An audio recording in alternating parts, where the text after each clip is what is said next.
Welcome to Alex and Annie, the real women of vacation rentals. I'm Alex. And I'm Annie.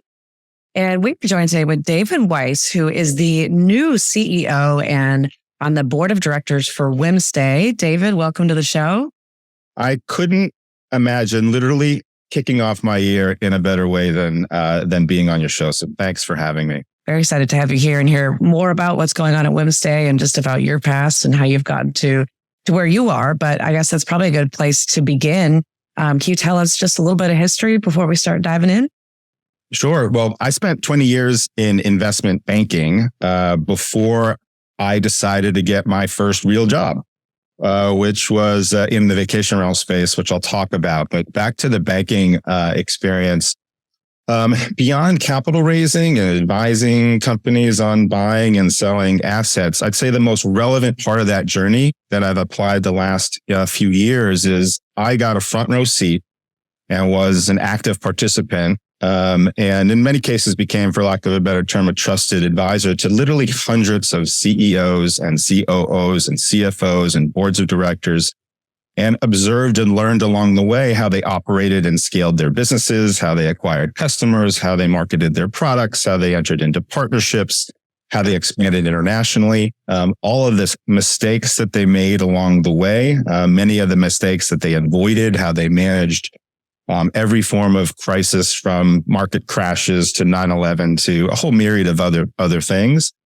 Importantly, how they, let's say, mentored and guided and motivated and incentivized and treated their people, their employees, and set examples for them, good and bad examples, by the way, lots of good and lots of bad, over the years. And when I realized over that, I'm a little slow to come up the curve sometime, but after 20 years, I realized that I was more like and more closely associated with this group of people, this group of operators in lots of different companies at lots of different stages versus this other group of people. And that I had thought to myself, I'd really like to try to do something like this and move into an operating role of some kind. And so I started taking calls and putting energy and vibe out there in the atmosphere, and sort of a magical confluence of events led me to Yapstone back in 2013, which is a fintech payments company, which at the time was focused on the vacation rental vertical and real estate vertical. I ended up being president of the company. We tripled the size of the company. We doubled the size of the team while I was there. We expanded into Europe. But for the purposes of this conversation, my experience there really couldn't have prepared me more for what I'm about to do and have been doing at Whimstay, which is to say the two major experiences that I was responsible for there is I worked with and led teams that built the end-to-end payments experience at Vrbo, which we grew to ultimately $7 or $8 billion of processing volume. And what that meant was we onboarded ourselves close to 1 million property owners in North America and Europe. We offered a broad range of payment methods to travelers globally and ancillary services. We launched fraud prevention and chargeback protection, compliance services and licensing. We got licensed ourselves, and I served on the boards of our two regulated entities. And at the same time, in helping build that marketplace experience, I was working with and leading another set of teams who were already integrated into and were on the path to integrate into more vacation rental property management software companies. And through that channel, we onboarded 4,000 or 5,000 over the years, vacation rental property management companies, and processed at the peak, close to $5 billion in processing, volume there. So amazing experience, lots to talk about. Fast forwarding, the company ran into a few different buzzsaws all around the same time, which is we had the complete brilliant foresight in 2019 to sell our real estate business and double down on travel. And we literally closed at the end of 2019, heading into 2020. Yeah, great timing. Yeah, good timing. Good call, Dave. And Expedia was in the process of bringing payments in-house. I was going to change the economics of our business entirely in a material way. And then COVID hit. And so, which was obviously difficult and crazy for everybody. We had somewhat of a triple whammy all happening at the same time. And so a lot of learnings through that process. I ended up spending a few years at 2 private equity companies focused on the travel tech space and the prop tech space. Half my time on investments and acquisitions in those areas, and half my time leading several operating initiatives at certain of those firms, portfolio companies. Then a different set of magical events happened to sort of bring me to Whimstay. And I won't go into all the details other than to say I was getting to know a person on a project completely having nothing to do with the company, who happened to be a board member and an investor, an advisor, and a close friend of Ben's, Ben Jamshahi, the founder and CEO, or CEO until a couple of days ago, of the company. That's still weird to say.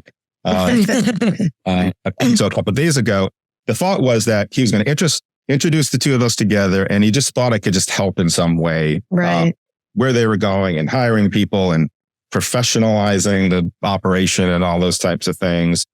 And as we were joking before, we're somewhat opposites, but we just, in terms of lots of ways in which we're opposite, but we just immediately hit it off in a very short amount of time. And we just began talking about the team and the people and the degree of difficulty and how are we going to do this and how are we going to grow it. And he had a great idea. He had a really great group of people. He had built a strong product.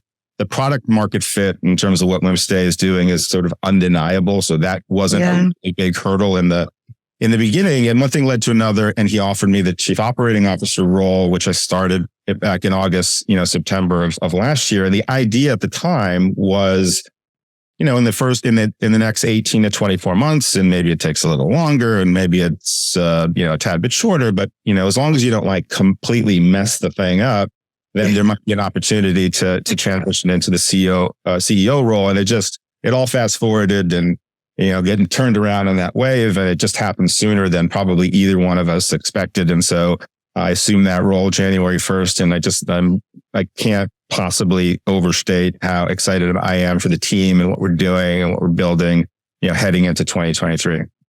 That's so amazing. And I it's interesting to talk about Ben.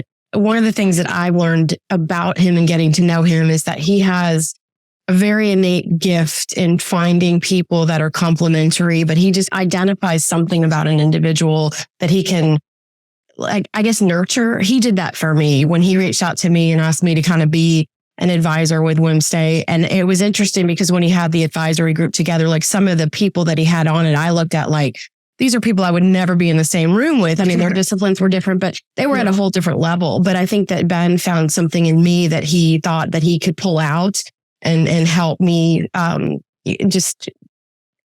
bring it out of me and hone that skill a little more than I realized. And Ben is an amazing human being. He is completely different than anybody that I've ever met because he's just very spiritual in a very, a not normal sense of the word, but a great way. And I think that he saw something in you that he knew was going to be great to take the company to the next level. So I have no doubt that this transition for you is going to be a great step for the entire group. I appreciate it. It was an instant connection for me. And and he did a lot of that for me. I never thought, I had a pretty good idea I was going to move into another operating role, but I never thought I was going to do something this early stage. Yeah. And it just, like I said, we just developed a trust between the two of us, and he did see something in me in that regard. And so it happened for me in a similar way, and I'm really grateful for it. And it happened a lot faster than you thought too, right? Yeah, exactly. I was getting, some of my friends didn't you just jump?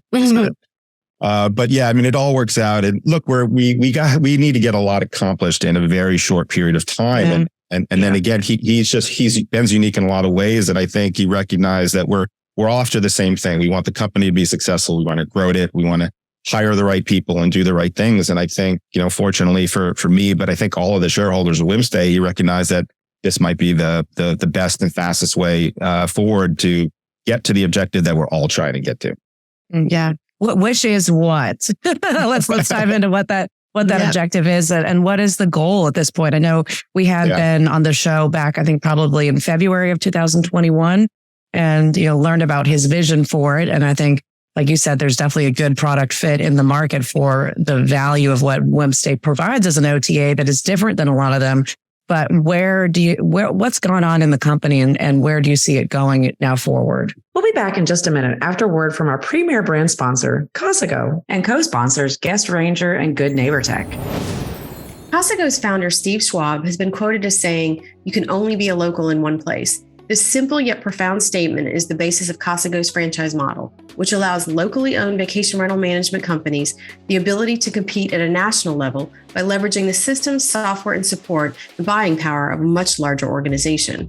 As a Costco franchisee, you have the freedom to run your business with the support of a community of like-minded professionals while leveraging the economies of scale and buying power to increase profitability and reduce operating costs. Guest Ranger is the premier guest screening and chargeback protection solution. Leveraging AI, their tool effectively detects fraudulent activity, fake IDs, and underage guests, while also performing comprehensive dynamic background checks. With Guest Ranger, businesses can rest assured that their customers are safe and secure.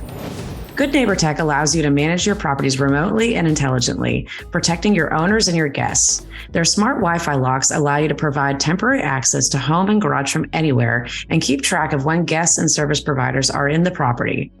Good Neighbor Tech provides the ability for you to collect email addresses from all guests staying in a property, not just the one who booked the reservation. Every guest who connects to the internet will see your branded welcome page and be prompted to provide their email address in order to connect to the Wi-Fi. Visit Costco.com/franchise, GuestRanger.com, and GoodNeighborTech.com for more information. Well, there's a couple of things. I was really excited in the beginning with, as I said, Ben, the team, the product, and identifying this place in the market, last minute bookings, and serving a need that was clearly something that property managers and property owners wanted. And at the same time, offering a really cool value proposition and experience for travelers. And as I got into it more deeply over the last couple months, I would say, our mission really is to offer exclusive and unique discounts to travelers with a superior experience, but really just for property owners and managers, attract incremental guests and generate incremental bookings. The core of that mission is the last minute window. But one of the things I came to a view relatively early on, and lots going on traveler experience and property owner experience and conversion and everything. But what I came to the view of is that our value proposition and what we're building and our capabilities and new people coming in and new technologies and new efforts is our valuation, our proposition applies to lots of different points in the booking cycle during the year, which is to say, on the outside, before the Whimstay piece, I also believe in the notion of an alternative channel to the larger sites that was more user-friendly, that was less expensive, and served a very specific purpose, specifically around occupancy rate and RevPAR. And if you think about what we do in our value proposition, which has been to date filling nights in the last minute booking window that might have gone unbooked, this applies to me in shoulder seasons, in off seasons, in pre and post holiday periods, and weekdays leading into weekend getaway destinations, and lots of other ways. And so we haven't really been public about sort of expanding the market opportunity and the mission and the go-to-market strategy, but you'll hear more from us over the next few months about that. That takes really great people. We have folks in the building now. I'm really excited to say that as of yesterday through the end of January, we're going to have 6 key new hires join the team. Chief Financial Officer, Head of Business Development, Chief Customer Officer, Data Science Lead, Account Manager. And so more people, these are all people, by the way, I worked with in the past or had 1 or 2 degrees of separation. There's some really interesting partnerships that are going to advance us towards those objectives of building. When I say we're in the process of building a real niche within a massive, massive vertical. And it's a really large niche of what it is. But some of this stuff we won't be able to do on our own. So we entered into a partnership. One of the things I was working on with Ben is with a really large technology company that just doing a number of different things, but just launched in December. It's a technology company that through what it is that we're doing together, we're going to be able to attract an order of magnitude more traveler fingers to push booking buttons onto their platform than we ever would have been able to do on our own. So we have our own SEO and marketing paid efforts. Now we're working with a partner to raise the profile of Whimstay, attract more travelers to our platform and our properties, which when I say our properties, our property management, customers, properties. That's, super exciting.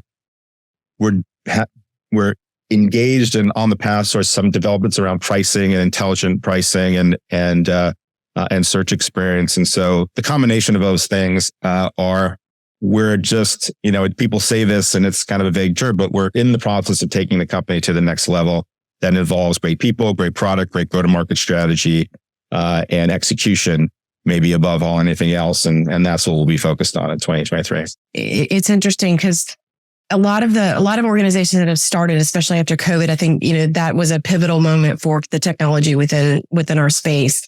But a lot of the companies that started, the founders are still maybe in the driver's seat.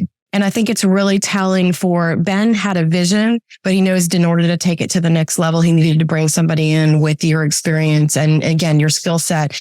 And I'm really curious because you've been kind of around the periphery of travel for quite some time and specifically vacation rentals and then dealing with an M&A. What do you think, say 18, 24 months from now, what do you think the landscape looks like from niche travel, from vacation rentals and like the blurred lines between hotels and vacation rentals, and then the technology overall? Do you think there's going to continue to be some consolidation in that, perhaps Whimstay becomes part of something else or you buy some technology or you buy some organizations? What do you think that might look like?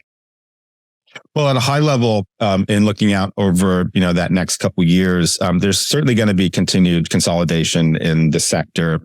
Consolidation, when it happens in really strong market environments, is a slightly different flavor than consolidation that happens in economic environments that aren't as robust. One of the things I'm just excited about for Whimstay during this period is that, we operate, 2021 was really our first real year of operation, and we performed really well. And that was a period of people were renting nights that they weren't typically renting nights at, and ADRs were high and all this stuff. But we're going into a period now of depending upon your own crystal ball, of economic insecurity and recession or worse. And businesses like ours tend to outperform in those environments. And that is to say, as long as you've got the right product and the right product market fit and strategy, very specifically companies who are offering value proposition inclusive of special deals in some way with a special experience tend to outperform because I was joking about this to myself the other day, our our tangible, addressable traveler audience is just bigger now. And so folks who might have taken the $500 vacation last year, or whatever, $1,000 vacation, still want a nice place, but are going to be more inclined to look at something like our type of service, which is the deal, and investigating more options about how to get the right place. Even they took 2 vacations last year, but now they're going to take 1 vacation this year, and they want a great experience, and they're going to want and or need a deal to kind of make that happen. So I like the overall. When I'm asked about that piece of it, which wasn't your direct question, I'm excited about what we can do in this market opportunity that we're heading into now, given just the value proposition and what we're building. But it's really incumbent on getting this right and the execution part. We intend to build a business where we're going to get this point, create I say a niche again, but a place in the overall market that other larger companies are going to find really interesting. Because one of the differentiators for us is we're just completely focused on vacation rentals and this objective of just attracting incremental guests and generating incremental bookings. And so, larger companies and private equity companies are going to be looking to add different types of businesses and different types of different parts of the value chain because the economies of scales are really important in our business, and the capital intensity is quite large. And apparently there's these vicious rumors out there that some of those larger sites have larger resources than we do and make more people than we do. some are even bold and brash to say they have more, more recognized brand names than we do. But it's going to take partnerships. More, there's going to be more consolidation, and we're probably in the end, maybe not in the period that you talked about, Annie, we're probably going to be a part of that equation in some way. Yeah. So that kind of leads to what my question all along has been. What is that pathway to? I mean, do you see yourselves also trying to become the brand that individual consumers know of, and when they're going on a last minute trip, they immediately think to go to Whimstay? Or is that kind of a lower priority to finding these different partnerships like you're alluding to, and different ways to collaborate with other entities to get the business and to get the bookings, I guess? I guess the best way to answer that, Alex, from my standpoint, is both are part of the plan. In the beginning, it's really important from my standpoint to focus on the partnerships, what we can do. We only have limited resources. It takes a lot of capital resources to build that brand. There's lots of other ways to do it. Now, we're going to be really effective, given the size of our company, on building that brand in a way that is capital efficient. But we're also going to leverage working with others to get us to a place faster than we might have otherwise. Mm-hmm. And so I'd say it's sort of a two-pronged strategy where we're going to do all the things that we need to do in terms of driving the business and driving the brand. The most important thing for me is that we're delivering the value proposition, because if we actually deliver on the value proposition, create great experiences for travelers, and become more recognized and more known, and more PMCs and property managers and owners feel really good about what we're doing, then the rest kind of takes care of itself. And the brand will follow, and we need the right people, as you know, maybe more than the most. We need the right people to make that happen for us. And so we're in the steps of evolving in all directions. Marketing and branding is one that we have a lot of work left to do on. And it's going to come in the right sequencing of events. And the key thing now is that we just focus completely on the product and the experience, and making sure that puts us in a position to really do the branding and maybe larger branding work that we're going to need to do a little bit down the line. Mm-hmm. Yeah, I think that you said something that my personal experience in the industry is that the OTAs have been able to gain a lot of ground whenever the economy is not being favorable. I was in property management for years, and then I was with Expedia, and then I was at Channel Management, and now I'm actually with Marriott Homes and Villas. So I see that cycle, and I think you guys you're positioned in the right place at the right time, and I think the leadership changes is coming at the right time. There's no telling where you can go, and I think that it's going to be very important for property managers to. We talked a lot about it this last year with a lot of guests, but, really diversifying the distribution that you're doing. It's not so much of just doing Airbnb or VRBO or Expedia. It's not just about using two of the big ones. You really need to have some of these ones to fill in the gaps. And I think what you guys do at Whimstay has always been appealing to me, is that you're answering a problem that a lot of managers they don't have the marketing dollars to be able to throw out there last minute to be able to grab the guests. They've already spent their marketing dollars. So you guys can kind of come in and be the hero in that scenario. So I think for this year, I'm not as, for me, I don't personally think it's going to be as bad as like people were anticipating it to be. I think it'll be, not a blip on the radar. It'll definitely affect people. And clearly, we're seeing that with companies doing layoffs, but people are still going to travel. I mean, that's one thing that I know to be true in my entire travel experience, is that people will always travel. It's just a God-given right that they expect to be able to do. They might delay when they do it, and they might be looking for a deal. So you guys are very well positioned, I think, going into this year. I heard a really interesting comparison on our just prediction for what travel in 2023 is going to be like. Basically, I can't remember the guy's name, but he's kind of he has a unique way of writing on things that is pretty funny. But he said that the difference in 2023 is just going to be that everyone buys 1 to 2 less Patagonia vests. So not massive problems, but if you really like your Patagonia vest, like you're kind of upset that you might not have got 2 new ones this year. Right. But, I mean, who knows? First to buy one. Yeah, exactly. It's not going to be completely taken off the radar. But Yeah, I think, Annie, like you said, we've definitely seen this. And I know in my previous experience, when it's not the best of years, people are looking for more channels to put their properties on. They're looking for more ways to be creative and form partnerships. And I will say in the time that I've gotten to know everybody at Whimstay, you guys are very much focused on partnerships and really working with your property managers and making sure that it's going to be a good fit for them. And you're a pleasant OTA to work with. I do know that. So I think you are poised for some good success in this coming year. Yeah, for sure. And the PMs that I've met with recently kind of just vocalize that directly to us, which is tell us, like, look, we want another advantage here. And Booking doesn't charge a fee to the traveler, and Airbnb used to charge a fee to the traveler in Europe and now doesn't, and tripled the booking fees to property managers in Europe. Vrbo never charged a traveler fee up until the Expedia acquisition, and they probably would have done it anyway, but it was done in consequence with them buying the company, and larger take rate and all those things. And so we fit in a really nice place for folks and trying to fill those nights. Yeah. What are your thoughts on in the past couple of years, how things have changed with companies like Affirm that give travelers the ability to pay over time? I know that's a big initiative on Vrbo now, but what are your thoughts on that?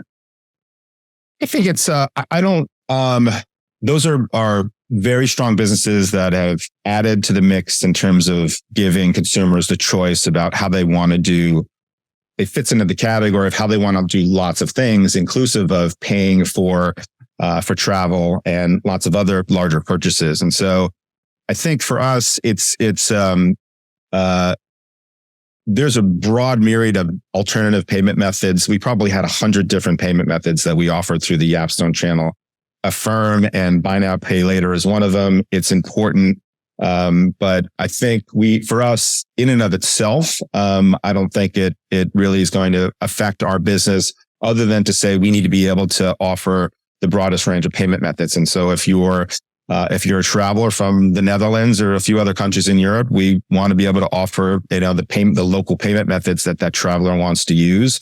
And if someone wants to pay over time and has maxed out the credit card and wants that angle, we'll offer up the firm, and we work with them now as well. But for us, it's much more that piece of the puzzle for us is a tool in the toolkit that we just want to be able to offer the broadest range of services. And like a lot of your guests, particularly I would imagine in the OTA and marketplace spaces, we really are building on those core tenets that people have talked about around flexibility in all measures, and trust and safety, and transparency. And that's part of the aspect of flexibility, which for us would also be inclusive of making it easier to cancel and book and change and extend, even with the type of value proposition that we have. In addition to saying, let's give the traveler however they want to pay for the vacation. Let's give them the flexibility to pay how they want.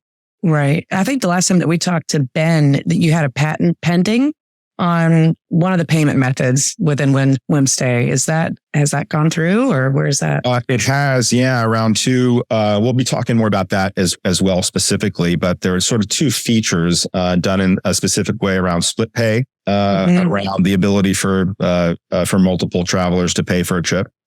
For a vacation rental, in addition to the way in which we've constructed our own internal trip chat function of the ability to communicate within the app amongst different groups of parties. And so excited about those two things, going to be a part of the value proposition as we continue to be a part of the value proposition as we move forward. Yeah. So one thing I think that's really exciting about what you guys have is that you're growing now, but you've done a lot of really great things with a small team. I was very fortunate to meet Kamesh, your head for your product and development. And I mean, I don't know when he sleeps, honestly, because it seems like he's got teams all around the world. He's constantly doing integration.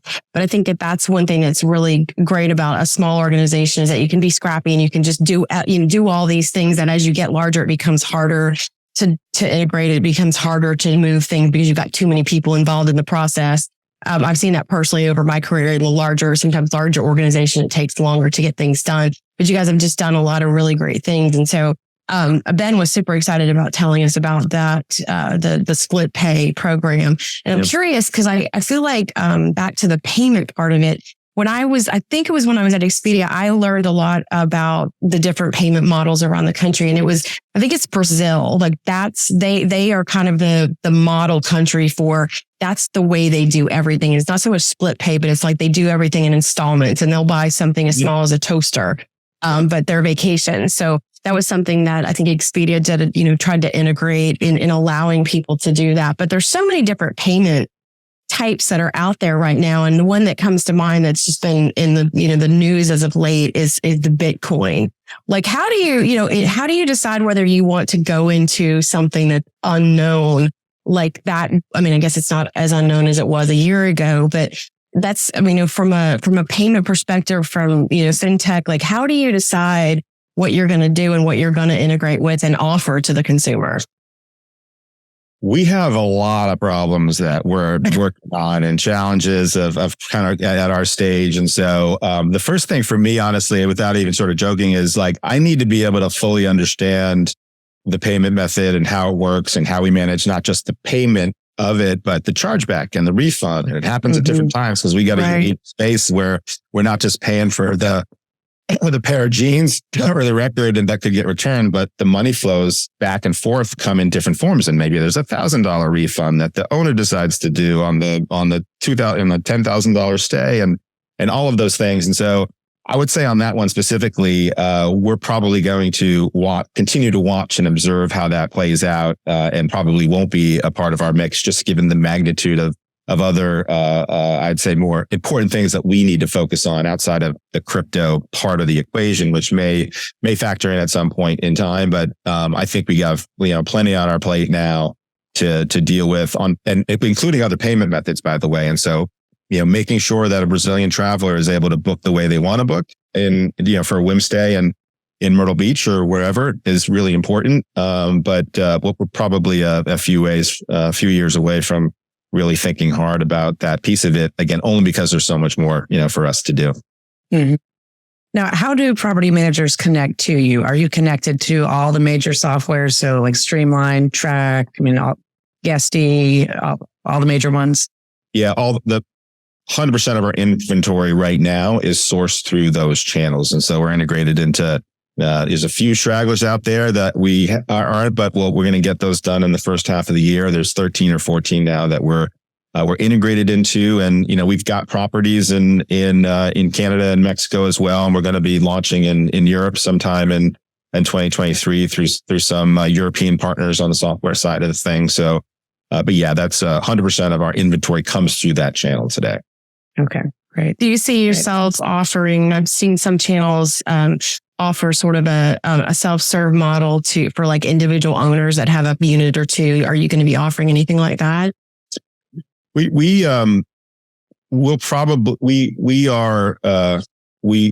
is the short answer. And so there's lots of cool things that we're working on the roadmap, and it's a really big market opportunity. And back to the mission statement, we want to serve not just the property management companies that, we just spoke about with Alex, that are integrated into all those softwares, but any property owner who wants and needs that value proposition, which is, I want to fill nights. I want to attract more guests, incremental bookings. I don't want to pay this or that fee to HomeAway or to Vrbo or to Airbnb. So the short answer is, along the journey of what it is that we're doing, we want to be able to serve both property management companies and the millions and millions of property owners around the country. And there's several initiatives sort of in the works now in order for us to be able to do that. Okay. You've talked, or you've mentioned a few times now about how important the people are that you have on the team to make all of this happen. Yeah. And I know Ben talked a lot about that too. And you can tell he's definitely somebody that really leads from the heart and has probably set that up as the future of what the company will continue to be under your leadership. But tell us a little bit about the culture and how important that is. And in your experience that you've learned from these other companies you've worked with, how do you continue to grow that culture within Whimstay to make it just the best place for people to work and be proud of? Passion and authenticity. You have those two things and everybody kind of drinking out of the same goblet, then you got the makings of a really special team. You met, Annie mentioned, Kamesh. I'm not sure if he falls into the personnel category because I think he's actually like a cyborg. And so the way in which he works and the dedication and what he's put towards this effort. And one of the things I was just really pleasantly surprised about, there was a lot of that in the building outside of Ben, where there was a collection of, and it's a hard thing to get right in the beginning because it's the beginning and it's risky and blah, blah, blah. But there are a number of people across the platform who fall into that category. And the folks, those 6 key new hires that we're bringing into the fold over the next month or so, these are all people who used to work for me, or there's 1 or 2 degrees of separation. We all have a similar DNA. I worked in multiple environments where I did not enjoy the people part of the experience, and things often just didn't work purely due to, even at great companies with great products, because people issues got in the way of all types up and down. That's probably not worth getting into, but we've got the makings here of a really special culture, and it's further, it's further it elevates by just the virtue of people's actions and how they talk to each other and how they work and their work habits and how they treat each other. And so it's going to be really, really important to us and really important to me that we keep this thing that Ben started in place, which is amazing people who have great talent and capability to do marketing and engineering and sales and all of those different things. But they really, we want them to fit the mold of like this. These are the people that we're going to link arms to. We're going to be in a foxhole. The degree of difficulty, as you guys know, is really, really high for what we're doing. And the ability to work through crisis after crisis, after stuff breaking, after this and this and that, it takes a certain type of person with a certain type of DNA to really thrive and just want to be a part of something like that. So it's a really, really important thing to me that we're going to try to continue to get right, because one, out of necessity, but just because I've had experience with such bad experiences in the past in other types of businesses that, okay, now I have the opportunity to have more influence around making sure that we've got the right people and the right culture in the building who do things the right way. Yeah. I know in my new role at Costco, I've really gotten to see how important culture is. And I've never worked in a company like this that values it as much as they do. And it's such a difference. I mean, you just, the interactions that you have with people, and just like you said, the passion. When people are passionate about what they do, they're going to take ownership of what they do. And it's, it builds something bigger than who you are individually. And it builds that teamwork mentality. And it's hard to describe. I think that's the hardest thing about culture is you can't just describe what it is. It is a feeling. And that's where a lot of companies just get it wrong, because they say, okay, this is what we say is important to us, and these are our values, and this is our mission statement, and that's what it is. But it's not about the words on a paper. It's about how you make people feel that they're valued and that they're part of contributing to this. And that, this is a complex business, whether you're on the property management side or the software side that services us. There's a lot of moving parts and a lot of things that are constantly evolving and changing. And you've got to have those people that are passionate about it that are going to be able to stick through that. But totally. It sounds like you have. Well, none of the words I totally agree and have religion about. Regardless of what I say and regardless of what I put down on paper, you just have to be in the room. It's the only description that tells someone whether you got it right or close to right or your version of right, without sort of being at a strategy session or the drinks party or the interview process or whatever to really get it and have any type of authentic view of like, okay, this is a unique culture and I can see how these folks operate. Yeah. I did want to ask you, because I think the culture is really important. But as an OTA, one of the things that I think OTAs have struggled from is that perception of the guest and being able to control the kind of guest that comes through, but also controlling or vetting out the property so that guests are getting, you can deliver on the expectation from the guest side. So there's been a lot of talk about some of the channels out there that just let anybody and everybody list their units and, and kind of going back to if you're going to bring on smaller groups or, not I would say not professionally, what would we consider professional management companies. How do you guys see that ability to scale? Because again, there is so much riding or resting in that large space of individual owners. There's a lot of units that sit out there in terms of inventory, and some markets bigger than others, but they're a lot harder to sort of get them to have an understanding of standards and deliverable expectations to the guests. So how do you see Whimstay's role in that, helping professionalize some of those managers as you scale? Well, it's just one of those unique, I go back to my Yapstone experience because again, after building, because we didn't have, when we first started with Urbo, we didn't have the systems and the technology and the people in place to manage 1 million property owners. And we really didn't even have all of that in place on the integrated software property management company business, because within our 4,000 or 5,000 property manager customers, there are a lot of properties within that space. And so one of the useful things that I'd like to think I brought to the table here is we built across functions a whole series of protections and checks and vendors and technology improvements and enhancements and communications. And for us, it's really both sides of the transaction. It's doing what you're saying, Annie, which is giving some level of comfort to guests that they're staying in a safe place, that these are legitimate, not just legitimate, but great experience, ratings, reviews, properties, and partners. It's equally as important for us that we're doing the same with guests, because, and much so than for me, in vacation rentals, it's far more common, I would say, than in hotels to say, look, I'd much rather maybe have my house unrented if I don't feel like completely good about the guest that's going to stay in it. And so we've got more work to do, but I think part of the historical context I have is the types of partners who we need to work with, and the technology that we need to build and the services we need to have to really protect both sides of the transaction, which is making sure that we have good travelers and making sure that we have good property managers and property owners. We've got more work to do, but I think we've got a good path forward on that, because we had to build it all from scratch for the most part over the 7 or 8 years I was at Yapstone. Yeah.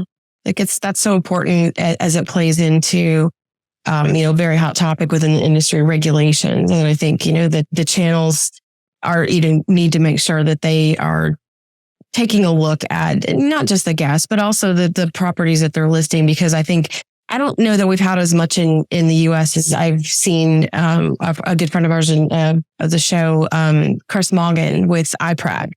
He's very passionate about making sure that properties are certified and that managers are certified, because he's seen firsthand some of the things in Europe where people have spent their entire life savings to go rent a villa and get there and there's no villa, and so it's just mind boggling that there are people that do this. But again, there's a bad apple in every bunch. And it's just, us as an industry trying to make sure that we can get those bad apples out, whether it be a bad manager, or a bad guest. We want to work together on it.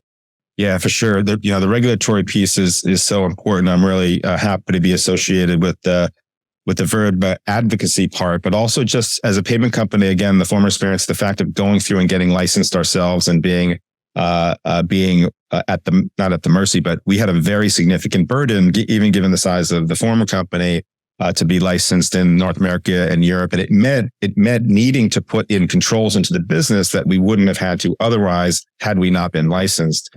And so the combination of those two things, I completely agree. Particularly for us, if we get that one wrong, it's going to be really difficult for a company like ours. And so we even be more, everybody needs to be super prepared for it and be thoughtful about how they deal with it. But for smaller companies, maybe even more so, because, most people know who Airbnb is apparently, and Booking.com and Expedia and those great businesses. And maybe they're less familiar with us. So it's really important for us to get that one right. But I also understand the degree of difficulty in that one specifically, because it's hard to do. And there are a lot of humans out there. Yeah. Well, it looks like, and it sounds like it's going to be a really exciting year for Whimstay, and certainly for you to be part of this journey now. It's only been a few months, and it sounds like you've already made a lot of progress and just going in a great direction. So we very much appreciate you coming to meet with us today and being able to learn more about the process and what's coming up. So excited to watch the journey. Thank you so much for having me. I really appreciate it. You're on mute.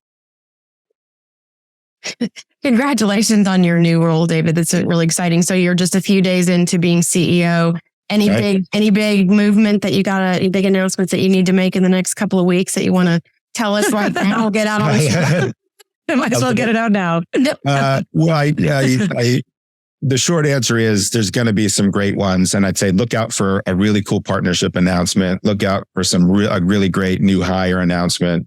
And look out for some really cool stuff around this sort of broadened market opportunity around expanding the mission beyond just the last minute booking window to these other parts of the calendar where we think there's a reason for Whimstay to exist in those points in the calendar during the year as well. Awesome. Sounds exciting. I know. I can't wait to hear what the partnership is. That's really cool. Yeah. We'll look forward to seeing that on LinkedIn here soon. No problem with the mute thing, Annie. I have my best conversations with myself anyway. Right. I do too. David, if anybody wants to get in touch with you, what's the best way for them to reach you? David.Weiss, Weiss at whimstay.com, LinkedIn, or those are the two best ways. Okay, great. And if anybody wants to contact Annie and I, you can go to alexandanniepodcast.com. If you're enjoying the show, we'd love to hear from you. We love getting reviews and comments and just connecting with our audience. So you can do that right on the website or whichever app that you listen to podcasts on. And until next time, thank you everybody for tuning in. Thanks. Take care. Thanks.